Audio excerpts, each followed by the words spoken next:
تعال نشوف تحليل مساء المونديال ما قبل مواجهة الجزائر وسويسرا. لكن ارى باش تسجلوا عليه. لا اليوم بالتسجيل اليوم سجل كل اليوم يسار غير سار. حنشوفوا شنو حيصير. انا لان الزوز اعمارهم كبيره، واحد منهم حيطيح بكري والثاني حيربح وان شاء الله خير. نمشوا للمنتخب الجزائري الشقيق الذي سيواجه سويسرا في مباراه نضع عليها الامل في ساعات الصباح الاولى، وان يكون المنتخب الجزائري سفيرا للعرب في دور السادس عشر باذن الله تعالى. ابدا الحديث، اعطيني مقدمه خفيفه لهذه المباراة قبل ما نسمع المدربين وناخذ الآراء الجزائريين. شوف، المقابلة هذه مع وجوه الصباح. احنا مع وجوه الصباح عندنا شعور مختلف. مع تونس قمنا وجوه الصباح وبعد عودنا رقدنا. مع المغرب قمنا وجوه الصباح وانتشينا وخرجنا للشارع. مع مصر قمنا وجوه الصباح وانتشينا. إذن مع الجزائر الساعة 4 صباحا بتوقيت تونس سنتابع هذه المقابلة وكأنها تونس تلعب، لأنه بالنسبة لنا المنتخب الجزائري له من الإمكانيات وله من الطموح وله من الرغبة وأنه يكرر 2014 وأنه يتجاوز 2014 مع ألمانيا هزت كأس العالم. اليوم الجزائر أمامها فرصة، ماهوش من الكبارات متاع العالم سويسرا، ولكن سويسرا محترمة جدا. ملاحظة فقط، بيتكوفيتش، الناس الكل تحكي على بيتكوفيتش لأنه سويسري ويعرف سويسرا ودرب سويسرا ويعرف الفريق السويسري. أنا رسالتي إلى بيتكوفيتش، ما يهمنيش تعرف سويسرا ولا ما تعرفش، اللي يهمني أعرف الجزائر، أعرف شكون تلعب، أعرف الخطة اللي باش تهبط بها، أعرف اللاعبين اللي باش تهبطوا، وبالتالي بيتكوفيتش أمام مسؤولية كبيرة وكبيرة جدا في هذه المقابلة. قبل الحديث على الشكل الفني ونستقبل معنا ضيف عزيز علينا وعليكم، نبي نسألك هذه الآراء. مدرب كرواتي يدرب منتخب سويسرا، يدرب الآن منتخب الجزائر، معرفته باللاعبين وهذا الحديث اللطيف، هل هو تمويه من بيتكوفيتش؟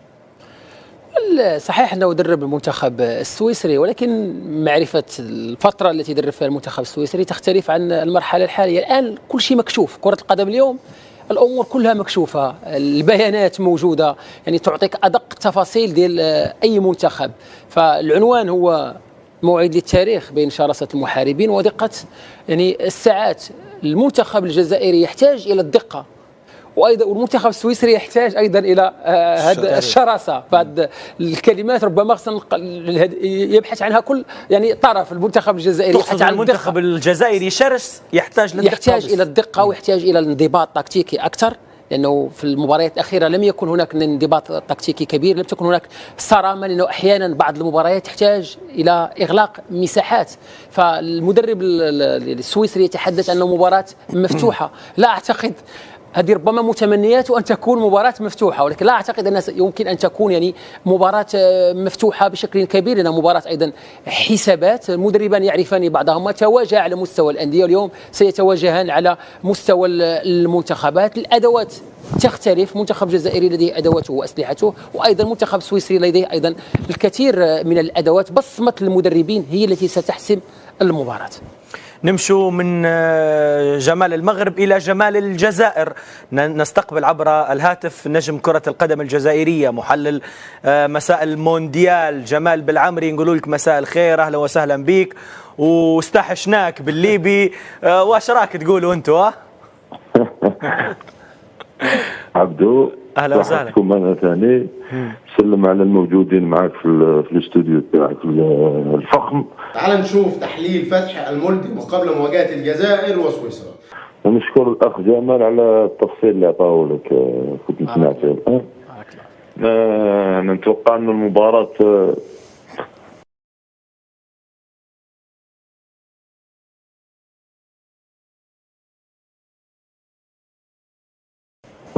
أنا نشوفها 50-50. نقول لك ليش 50-50؟ لأنه خلاص الآن هذه عقدة الأندية الأوروبية ضد الأندية العربية بدأت تتلاشى شوية مع تتلاشى، لأنه راح نواجهوا سويسرا. يعني في الأول والأخير ما راحش نواجهوا إسبانيا ولا فرنسا، اللي شفنا الفريق الفرنسي الوحيد هو اللي راه فارق على المنتخبات الثانية.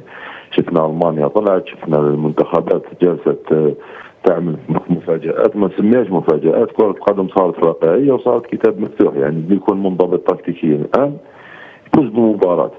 أنا نضيف كلمة على واش قال الأخ جمال، قال باللي المنتخب البلجيكي يحتاج الشراسة، والمنتخب الجزائري يحتاج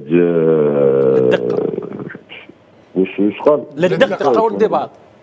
للدقة. أنا ماذا بيا لو نعكسوا المعادلة، لأنه نحتاج الشراسة أكثر احنا اليوم، لأنه المشكلة راهو عندنا شوية في الدفاع، في المنظومة الدفاعية. حين نتكلم عن الدفاع ما نتكلمش على المدافعين كمناصب ولا كأفراد، أنه منظومتنا الدفاعية ناقصة شوية شراسة دفاعية. يعني لو كرة القدم الآن لو ما يدافعش المهاجم بشكل قوي ويخلي كل شيء طيح على المدافعين، المدافع طبيعة الحال راح يغلط مع مرور الوقت وتكاتف الهجمات يغلط، لأنه الآن كرة القدم جمال بالعمري، وجمال بالعمري احنا كنعرفوه مدافع كان شرس صلب، يعني يحب القتال في المنتخب الجزائري وفي كل الأندية اللي لعب لها، وكان قريب أنه يلعب في الوداد يعني في المغرب، ولم يكمل أن ذاك ارتقى لوصل الإمارات. أنا سؤالي المقابلة كيف ستكون بين نوعية اللاعبين متاع الجزائر ونقاط القوة وأيضا نقاط قوة المنتخب السويسري؟ شوف، الجزائر واحد من المنتخبات اللي عندها الامكانيات وعندها القدرات وعندها كواليتي وجوده اللاعبين اللي يقدر يمشي بها بعيد، لكن في خلال الثلاث مباريات الاولى ربما المشكله، وحكوا عليها الكباتن قبل وما نبيش نعاود نفس الكلام، هي مشكله دفاعيه بحته. لما تحكي على منتخب قبل 7 أهداف في 3 مباريات، وخاصة نحكوا على الشوط الأول، يعني نشوف أن بيتكوفيتش مدرب ممتاز على مستوى الكوتشنج أو إدارة المباريات، لكن دائما عنده مشكلة في بدايات المباريات، في التشكيل، في اختيار طريقة اللعب، دائما يعدل في أثناء المباريات، وهذا ما يخلي ديما الجزائر الشوط الثاني دائما أحسن من الشوط الأول. منتخب جزائري هجوميا 5 أكثر منتخب خلقا للفرص من أصل 48 منتخب، لكن على المستوى الدفاعي من أكثر المنتخبات اللي تلعبت عليه كور خطيرة. يعني أنت تحكي فيه شراسة هجومية ربما أو حلول هجومية موجودة، وخاصة على مستوى الأطراف وخاصة على مستوى الحلول الفردية، ولكن المشكلة الدفاعية يعني نشوفها أنها منظومة دفاعية كاملة. تحكي على أطراف، لو نحكي على شايبي ومحرز ما يقوموش بالأدوار الدفاعية بشكل كبير، ونفس الشيء لاعبي الارتكاز الاثنين مش لاعبي الكواليتي اللي كتر أي اللي يقصوا الكرة بشكل ممتاز. منتخب جزائري عنده القدرة اليوم أنه يترشح على سويسرا، نحكي كجودة لاعبين وكإمكانيات مجموعة بشكل عام، سواء لاعبين أساسيين سواء لاعبين احتياط. مراد يكين من مدربين المميزين جدا في المباريات الإقصائية. أتمنى وأتوقع بإذن الله تعالى ترشح الجزائر لإعادة ثقة في النفس وبيتكوفيتش وفي المجموعة بشكل عام.